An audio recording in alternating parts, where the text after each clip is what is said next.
we're not in Kansas anymore. Yeah, yeah. Welcome to the Better Each Day podcast radio show with Bruce Hilliard. Today and every day, reaching out for innovative ideas in every way. Today's show is brought to you by your future. It comes with a lifetime guarantee. Ooh, make it better stay now, baby. These be some strange times. I am so happy to have today's guest speaking to us from the Isle of Wight in England, musician and songwriter Neil Fitzsimon of Fitzsimon and Brogan. Neil writes the songs and plays the guitars while the love of his life, Bee Brogan, does the incredible vocals. Neil speaks names like Pat Collier. He's the engineer, producer / musician that has a huge body of work, probably best known for Walking on Sunshine by Katrina and the Waves. He mentions drummer Pete Thomas, who has worked extensively with Elvis Costello, and Woody, a.k.a. Michael Woody Woodmansey, the drums behind David Bowie. Neil and I, and you, and everybody are under lockdown, so here's Neil's take on what's happening where he is. Their single, Screamsville, drops in mid-May. That song and Soda Fountain are two of the cuts from Fitzsimon and Brogan's latest album coming out in July. Yeah, I was looking, I haven't talked to you since, I think, August, last summer. Yeah, that's it. Yeah, I've just seen it. It was like at the end of July, I think, that we last spoke. Yeah. The last time I used Skype, by the way. Yeah, that's the only time I use it because it's handy. It automatically defaults to a recording thing, you know. And I never use the video because I'm ugly, so I don't want to break it. Yeah, I've got a new computer now, and it's got no camera on it deliberately. Oh. You can always put tape over the top of it. That shuts it off. Yeah, that's right. Yeah, the high-tech fix. Yeah, what's cracking me up is a lot of the talk shows, later night stuff. Over here, it's Jimmy Fallon, James Corden, those guys. They're all kind of... Corden hasn't done it, but the other people are doing like at-home production stuff. And they're doing it with their laptops and stuff, I think. And I'm always kind of self-conscious about what my place looks like, and I never have people over really, so I'm thinking, you know, but then when I see what they're, you know, in the background, you could see it looks the same as where I live, you know, just kind of a collecting pictures hanging on the wall, and if you put a camera in where I'm sitting right now, there'd be a refrigerator in the background. Yeah, that's right. Yeah, I've got a bookcase behind me. Yeah. So, but what the heck? It kind of leveled the playing field. So. Yeah, it does when you see the way they live as well. Yeah, the way they're trying to put their shows together and stuff. They're still entertaining. I think I just got a kick out of watching them struggle with it, but they're getting pretty good at it. So the burning question, and I haven't spoken with anyone else from a different country since this whole outbreak came about. How are you guys doing? Yeah. Are they locking you in? You have to hide in the corner, or how's that working? Oh yeah. It's all total lockdown here, really. It is. All the shops are shut. Everything's all sports gone. I mean, another 560 odd died in the last day here. So it's getting quite grim, really, as I know it is in the States. But apparently, they said today, on the BBC, that the number of infections is slightly dropping, you know, like how many people are being diagnosed with it. So they're hoping it's going to level out in the next 3 weeks. But we shall see. I think we're pretty much doing all you can. Of course, people are doing a lot of ranting and raving and complaining and stuff. So that's always going to be there. But I don't know what else you can do. I mean, there's not a magic pill you can take for it. No, you just got to get on and do it. I mean, the longer that people stop, you know, keep doing idiotic things. I mean, you know, we've had it in this country, like people like having parties. I mean, that's the longer everyone's going to have to stay in for. I said to you in an email, me and B aren't great ones for socialising, but it's weird now that the choice is taken away as well. It did have a psychological impact on me that way because, well, you're a musician. You spend a lot of time in solitude. Not a lot of people know that, but when you're a writer or something like that, you're alone a lot. And so it really didn't change things that much, but from a psychological standpoint, knowing that I can't really go anywhere. Yeah, I know. I mean, now we can't even drive anywhere and go for a walk, which is what we did in the first couple of weeks. But now they've banned that. You can just go. No, we can't drive anywhere and go for a walk. We can just like walk near where we live. But if you're if you go too far in the car, then the police can stop you and fine you on the spot. Oh, it hasn't quite gotten to that yet, but I could see that. No, yeah, that's what we've got. It's ridiculous. And trying to, do shopping now it's unbelievable. You've got to like really get in first, and because we're getting it all delivered now and everything, rather than go to the shops, because we went a couple of weeks ago, myself and Bee, to the shops, and there were idiots still there walking right up close to you and trying to chat away to you and everything, and you just felt like saying, get lost for God's sake.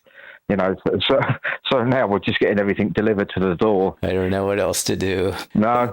Have people been doing a lot of Facebook Live productions from their homes and stuff, musicians? Yeah. There's a lot of that going on here. Yeah. There's a lot of it. And I looked online today, and there's quite a few people doing all that type of stuff, and like fitness videos, like all those fitness people doing videos, and what it's like. It comes alive, doesn't it, when there's something like, well, we've never had anything like this, but it's something where it's like a crisis. Everyone seems to like getting on the act, so, but sadly I won't be doing that. Yeah, well, I'm glad they're pulling together too, on a good note. I think there are a lot of people that are rising to the occasion that normally don't. Oh, they are, yeah, that's a good thing. Yeah, I take walks and I see people. I live on a golf course, so I'm looking out the window at a golf course at the 9th hole right here. And a lot of people are walking. Some are wearing masks, some aren't. Most of them have their dogs, but that brought to mind, here's my bad sci-fi idea. What if the dogs were carrying it? What would you do? For people, no. You have to euthanize your dog, right? No. We've got 2 cats. I don't know how to do that. We all die. Nobody wants to do that. No. We watched that film Contagion the other night, just to cheer us up. I mean, what a load of old rubbish that was. It was an absolute, I don't know. Gwyneth Paltrow, who I can't stand. Kate Winslet and everything. But of course, in that one, you see, it was a much worse Contagion than this. It had killed about 78 million in that one. And it just fizzled out, and Jude Law was in it, who I absolutely loathe as well. So I don't know why we watched it. I think we just sat there to pick holes in it, really. To watch I do that, yeah. Sometimes I just put Yeah. something on so I can, as you say, pick holes in it. I make fun of it and go, that could never happen. Well, I couldn't. That's why I'm watching it. I know. I mean, there was one scene where, because Gwyneth Paltrow died from this disease. And, were you happy about that? Yeah, I was. And they actually opened the top of her head up, a flap of her head. And I said to Bee, I think they're looking to see if she had a brain in the first place. Inventory. Yeah, because she's completely bonkers, isn't she? Some of the stuff she does. Oh, no. Okay. Music-wise, what are you guys doing? You sent me 4 really good files, and Screamersville I've heard on the guitar. Yeah. What are you playing at the beginning? Your guitar just got a really cool sound. I think that was the Telecaster I was using on that. Yeah, I think that's pretty much what I can't, because that was done a few years ago. That was done. That's off that The Girl Shouted Love. We did that in Pat's studio. That one in London. Yeah. It's the label who were aware of the situation with Bee. Out of the blue said, I think we should release another single and get the album out. And we said to them, well, is it right during all of this? And they said, well, really, it's it sounds a bit mercenary, but it's quite a good time because people are just all listening to loads of music and reading now. So we said, oh, okay, we'll do that. And then through Woodmansey, his PR agent is now working for us. And he heard Screamersville and just said, you've got to release this as a single. And the label agreed.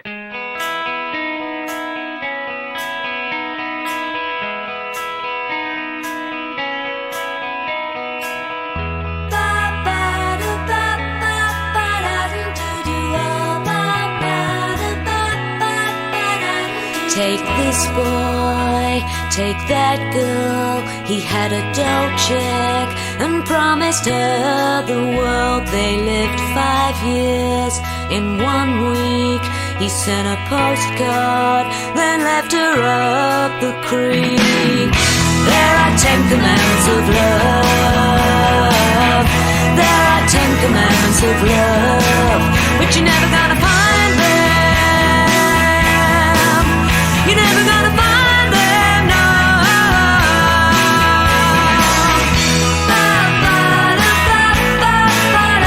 Doozy wind, can I forgive? Now I live in Screamersville. Now I live in Screamersville.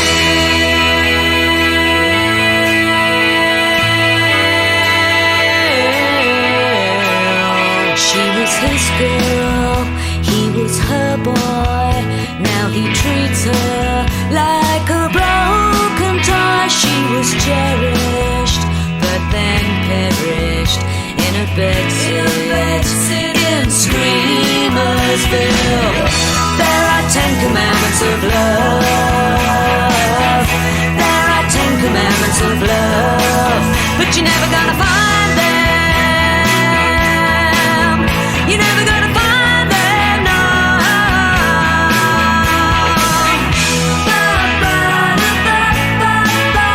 Doozy wind, can I forgive? Now I live in Screamersville.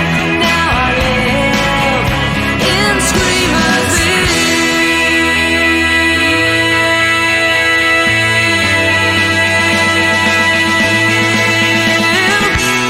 There are 10 commandments of love. There are 10 commandments of love, but you're never gonna find them. You're never gonna find them, no.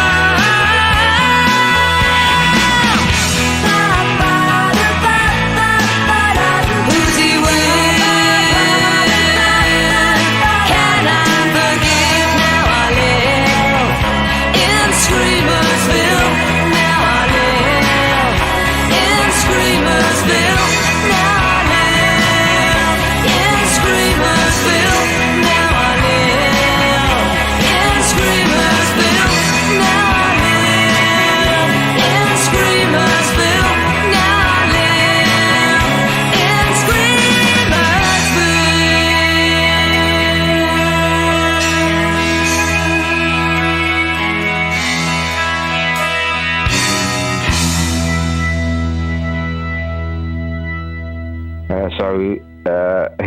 He's going to be working for us now on this new single and the album, which is going to come out in July. Okay, for the listeners, Woody's a drummer who played with David Bowie, Art Garfunkel, and amongst a lot of other people as well. Yeah. So nobody good then. He's been all rubbish stuff. And, he's done really well, and he's like we've met him now and everything, Woody, because he did all the tracks like remotely from a studio where he lives, but he actually came to where we live on the Isle of Wight to give a talk about Bowie, and we've met him now, and he has been brilliant all through with Bee, because his wife's going through a similar thing as well.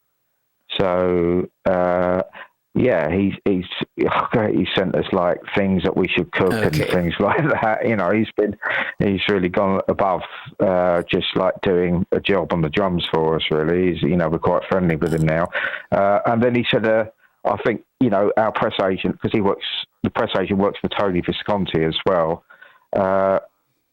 So yeah, we're working with him. He's quite demanding actually, what he wants from us and everything. So he's one of the. I think he could sell anything in the world. But it's interesting to work with people like that. It's good really to have somebody pushing you. And for the listeners, Bee's undergoing a treatment for breast cancer. Yeah, well, I mean, we have been incredibly lucky. She got diagnosed last October, which was just such a shock through a routine, checkup. And they found it really early. Yeah. And then she had a small op just before Christmas, and then we had to wait. The waiting in between has just been a nightmare for the appointments. And then we went back in January, and they said it's pretty non-existent that it could ever come back. So you don't need chemo, you don't need radiotherapy, just one hormone tablet a day for the next 5 years. So that was one of the best presents I've ever had in my life, because the worry, I've never experienced anything like it, really, to be quite honest. It was awful. I just didn't know what to do with myself, because you feel helpless being the partner. It's awful. But Woody's had a much rougher time, and I think it's still ongoing. But I mean, touch wood. I've seen it as we walked into the consultants' room, like back in January. We could see it was good news, because he said, he said it's great news. He said, we've got rid of it, and it's almost non-existent, the chance of it coming back. So, yeah, we've been lucky. But a horrible experience. Oh, yeah. The side effects from worrying about it must be as bad as the disease. But it's one of those things that I'm not a doctor. I play one on television. But the early detection, I think, is the coolest thing that they probably didn't have even maybe 10 years ago that they have now. Oh, yeah. They've advanced so much now, haven't they? I mean, they made it clear. They made it quite clear to us when she was first diagnosed that it was easily treatable. But no matter what they say, the mind is quite a cruel thing. Some minutes, some days you feel positive. After that you just sit there thinking, my God, what is going on? Because our lives completely changed overnight. It sounds good. It sounds like you guys are doing well. Yeah, we are. Yeah, I mean I can remember we got the news on January the 21st at 10:30 in the morning that she didn't need any further treatment. A phone call, which was absolutely brilliant. Right down to the minute. That's good. Yeah. Oh, I did. Yeah, we were waiting for the call. They said they'd phone us in the morning with the result, and then we just had to go in to find out what the treatment was, and just one tablet a day. I mean, we couldn't hope for anything better. That's really cool. A hormone tablet in. Yeah. Well, that's about as positive as that can get. What was the inspiration behind Soda Fountain? Well, I've always, I've always liked that, just that phrase, soda fountain and everything. I mean, we don't have them in this country, but the history of them I looked up and everything like that. And that was a song that was written a few years ago, and we just decided to resurrect it. We didn't know if we were right to do that, but then Pat Collier heard like a rough demo of it. He said, I think you should really do this. And then the label really went for it, and they got us to change it a few times, because that guitar riff, they wanted it going through it a lot more than what I initially put it in, so we had to like drop that into certain. Yeah, but I think it's a bit of a weird one, that song, to be quite honest. But I think it's turned out right. It's even got like a bit of I put in like that power chord shift like the Carpenters had in Goodbye to Love as well. So I managed to whack that in there somewhere. But it's quite a weird. It's a bit of a departure for us, but I think it's come out quite well.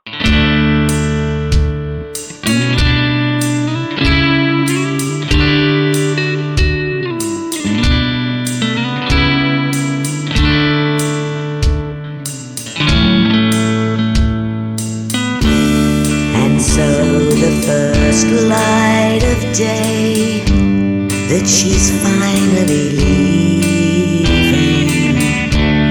and they'll go their separate ways, 'cause they've both stopped believing. Oh, please don't walk away. He'd do anything to make you stay. And he says, don't take your love away. You don't need me to say it'd break my heart. The soul that found you where we met, the night I must forget, it'll break my heart. It'll break his heart.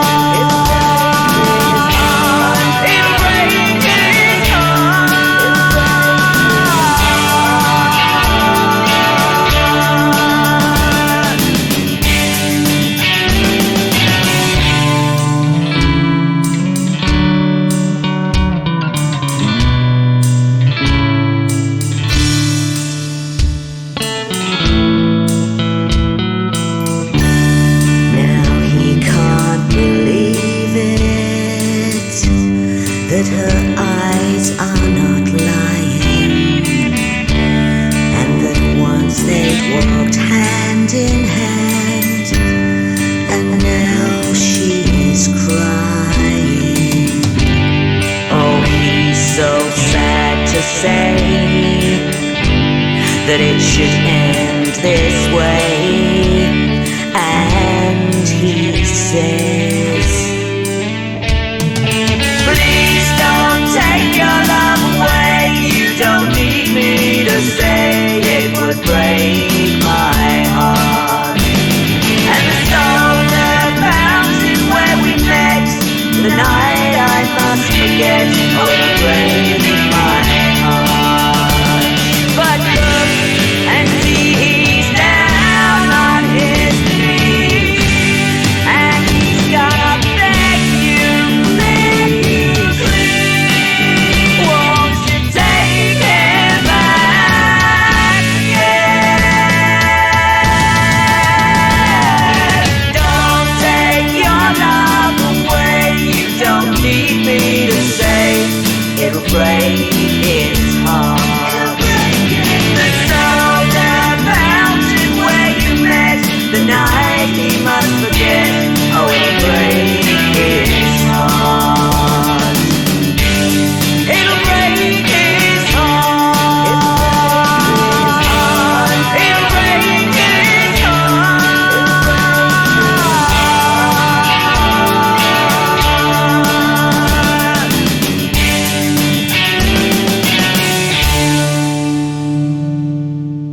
I've heard a lot of your stuff, but to my listeners, it's new. So, you can just start around like you wrote last night, because that's that's how it's going to come across to my listeners anyway. Yeah. Yeah, no, it's, we're trying to do that. I mean, the other ones, I suppose that Persuasion and Breed, they're more like typical of what we do, but Soda Fountain, it was a song that we never even really considered, and I just started strumming the guitar one. I said to B, do you remember this one? And she said, well, why don't we have, we do it? And then, I think it's come out all right and everything. Yeah, that one, I'm quite pleased with it. I think that's most probably going to go. We've got more than enough tracks for this new album, so we're going to have to make a choice of what we put on and what we leave off, really. Though all the ones with Woody and Pete Thomas will be on there. So how do you distribute your music? When you release, like, say, an album, what all do you do in preparation? Do you do teasers? Do you do, what's the whole promotional thing that you do? I think there will be teasers. I think because that press agent's taking care of all that now. They're going to take care of that side, and the label do all that. So, we've been personally told by the press agent, and we've got to do more. That we're a bit lazy, me and B, for doing this. We've really got to start posting a lot more. So we will do, but they're gonna take care of a lot of that. So but it's down to the label doing a lyric video for it now and everything, which is something I don't understand. A lyric video, why people like them, but I mean, I think This Is Love got about 25,000 views, so obviously there is a market out there for people to watch that. But they're doing a lyric for the Screamersville single. Okay, the lyric video's going on YouTube.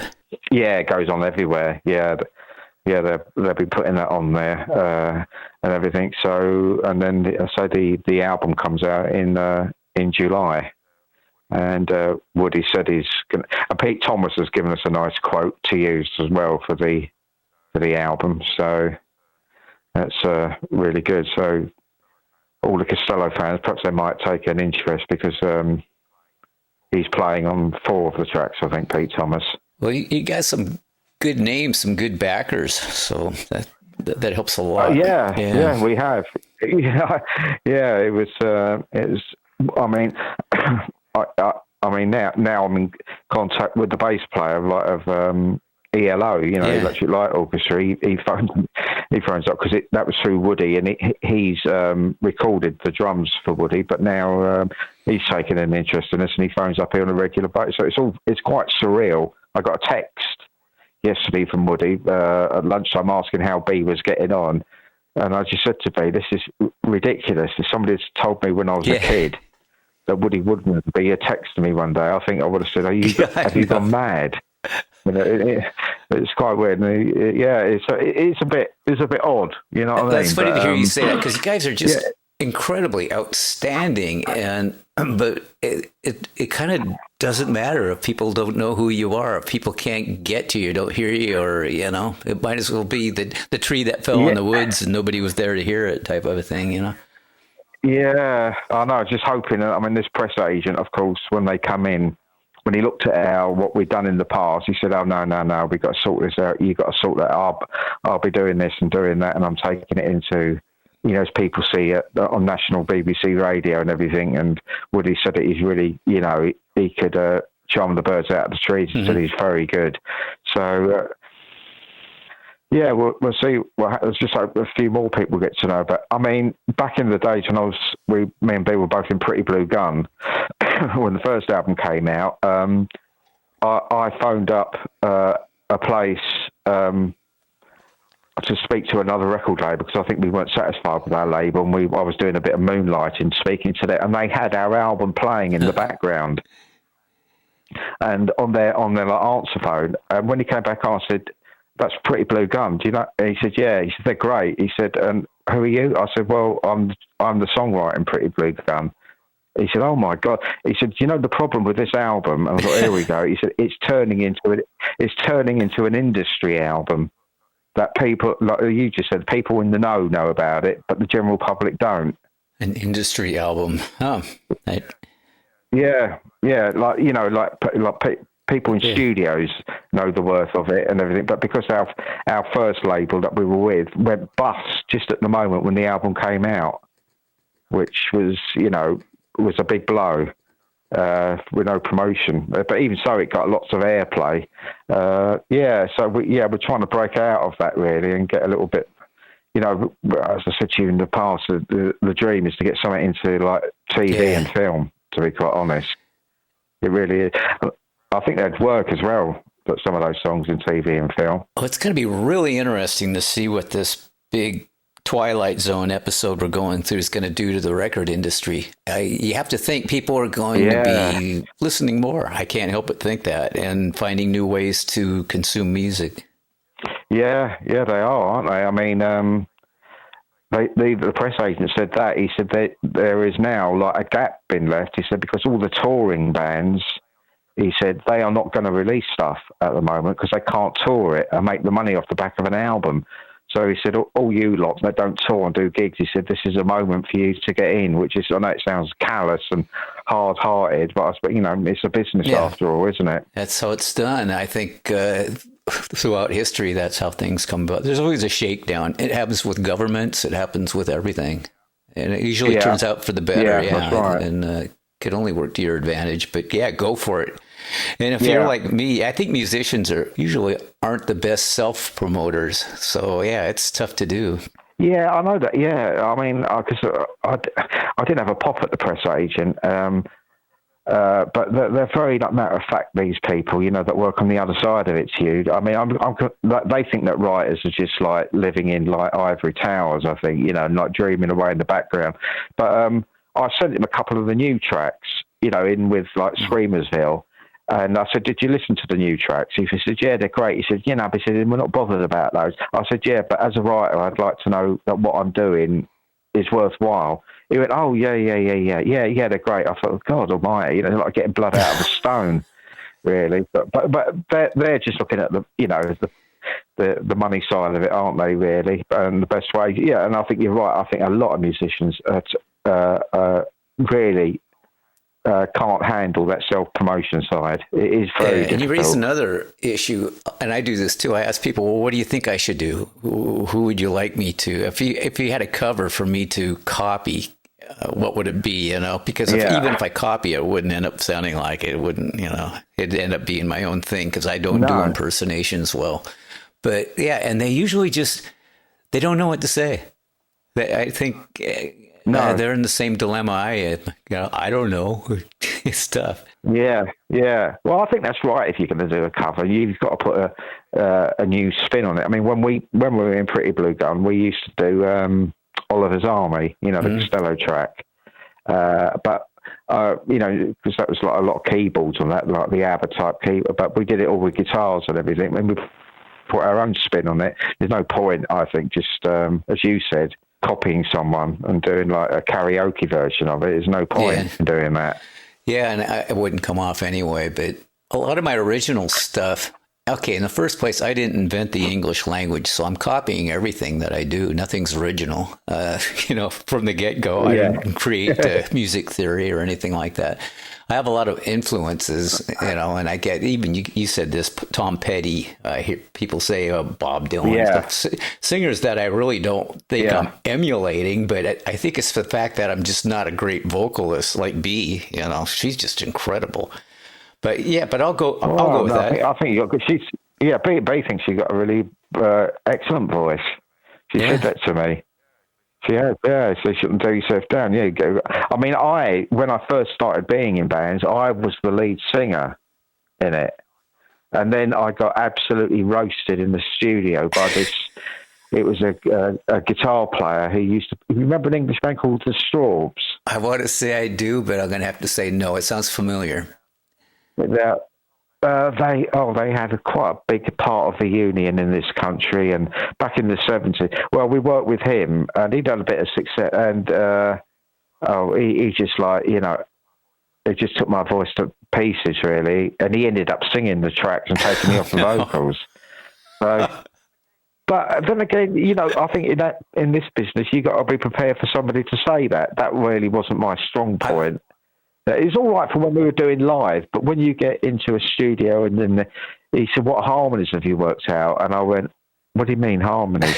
You know what I mean? I loathed him in the end. I mean, he got it was a bit of a bitter battle between the two of us. He said to me, because I was getting a bit uppity with him. He said, "Oh, look at," he said, "the mystic in the corners just piped up again." So it was getting a bit fraught.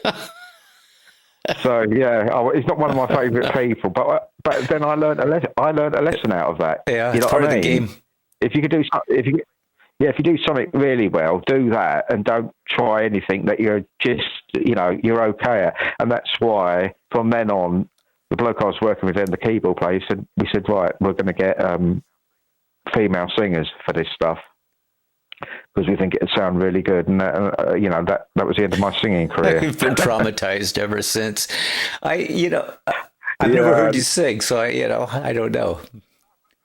No, but Bee said has tried to get me to do backing vocals and everything like that, because. But I said no, I'm not doing it, because my strengths lie in, hopefully in the writing and doing the guitar and everything, and. She's got such a good voice. She can just pick harmonies and do stuff like that. In fact, when she does her vocals here in the studio upstairs, she closes the door and I don't have anything to do with it. She'll call me when it's done. Well, that's good. Yeah. Well, she can concentrate on what she's doing. Also, you can, I think it's cool to be able to rehearse where nobody can hear you, because sometimes you're trying stuff that maybe you shouldn't be doing. And how would you know? Yeah. How would you know? Oh, yeah. I mean, having like yourself, having the studio we've got is so great, because you can take your time over everything. There's no clock you're working to. So I mean, with the guitars sometimes I'll put something down during the day, and we'll be sitting watching the TV at night, and I say to me, I don't like that, what I did today. I'm going to redo it. So that's the beauty of being able to do that. Really, and the same with Bee. She says to me sometimes, I think that needs another harmony on that middle section or something. And so the following day, we'll go back and have a look at it again. Perfect. Well, Neil, I've enjoyed talking to you. I'm going to have to run here. Okay. Well, you take care of Bee, and I'm sure she'll take care of you. Yeah. I will. And I'm predicting big things for you in 2020. Oh, let's hope so. Yeah. Once we get through this awful thing as well, and. Look out for the single. I think it's the 15th of May they're going to be releasing the single. Okay. I don't think they've got a date yet for the album, but I think it's sometime in July, something like that. They're doing it. I'll be watching for it, and I'll be in touch with you too. So please take care. Okay then, Bruce. Right, see you then. Bye.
listening to the Better Each Day podcast radio show with Bruce Hilliard. We'll be back with a new horizon, but until then, honor the future. It comes with a lifetime guarantee.